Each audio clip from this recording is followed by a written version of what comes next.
Woo!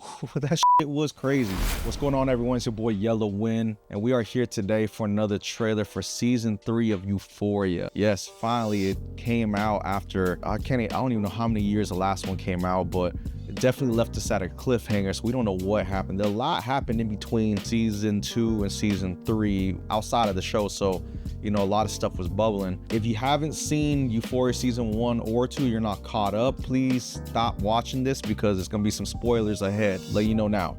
And all right, I already told you. With season 2, there was a lot of cliffhangers that we were left with, and there was a lot of stories that were kind of left unfinished, and it kind of had us thinking like, okay, what's gonna happen next? Zendaya's character Rue, she stole a drug dealer's drugs and didn't pay it back, and she ran and she left unscathed after a long run.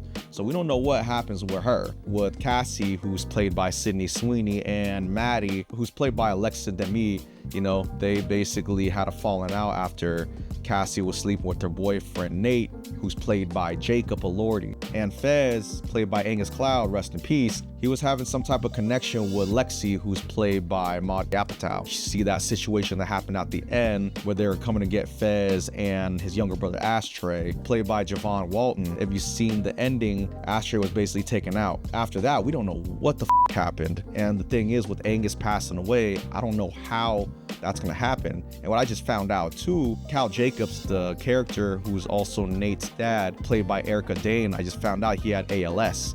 And you know, having ALS, it's gonna be a very hard time for him to try to act. So I don't know what they're gonna do with him either. There's a lot going on in Euphoria.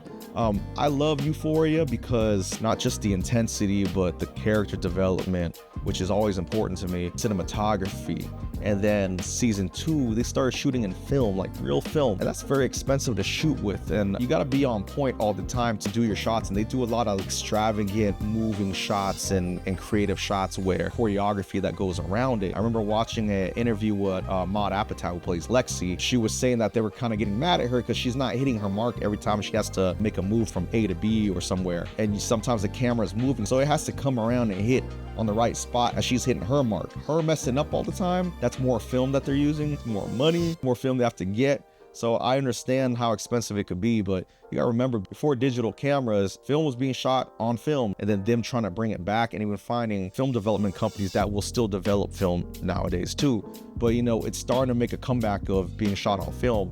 Like Sinners, that was all shot on film. That's why you see that like texture and the grain in the film. But we're about to get started. Let's watch it. Let's get right into it. So let's get started. Euphoria. Woo!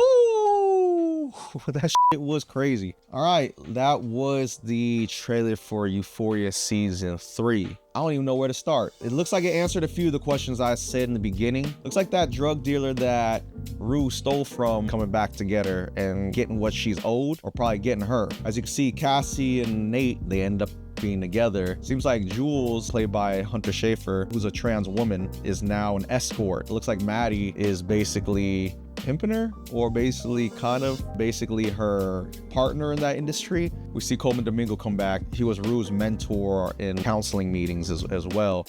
But it looks like they're dealing with a kingpin also. It looks like everyone's getting into some shit around this big kingpin that affects all these characters. The only thing that didn't really answer or didn't really show nothing about was, you know, what Fez's character and a few other people, like Rue's family and everyone else that's around these central characters. I'm sure as the season starts, we're gonna find out what happened, what's going on. You know, at least we see that Cassie and Nate got married, but she's an OnlyFans girl, so that's how she's making her money. And funny enough, we can see that happening. So here we go. It's hard to say what this kingpin is attached to. Maybe he's the higher up to the drug dealer that Rue stole from. Looks like he has his own woman that he's pimping right now. It looks like Maddie and Jules kind of got themselves into some sticky situations with them, because the thing about the underworld in general, like, you don't step in other people's territories. When someone established their territory and you're coming in trying to take the money from them, it's a problem. It looks like they kind of made their way into his situation, and there's a huge problem. I see they're all out in the desert and stuff like that too, so I'm assuming they're in Nevada. If I'm not mistaken, I think the actual show is set in like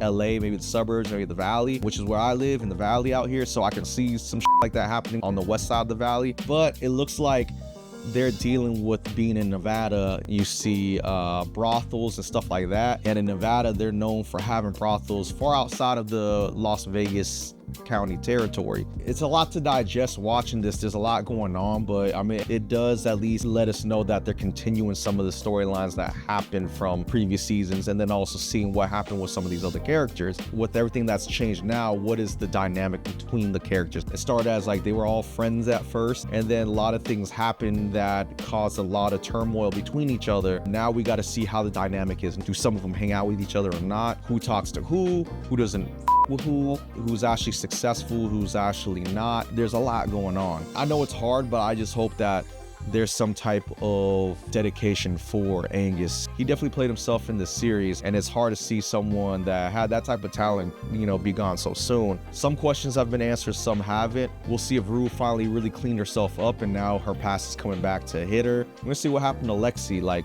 what is she doing now? You know, she was probably the most neutral person out of this whole situation, so I don't know what her future is. Maybe she went to college. It's a lot. It's definitely a lot, but I'm definitely excited. It comes out April 12th. So hopefully it doesn't feel as long, but I'm definitely excited for this to come. It already looks good as it is, and I definitely know you're excited as well. So if you are a fan of Euphoria and you finally saw this trailer, let me know what you think about it. Has it answered a lot of the questions from the previous season for you or not? Comment down below, subscribe, do all that extra thing, and I will see you on the next video. Peace.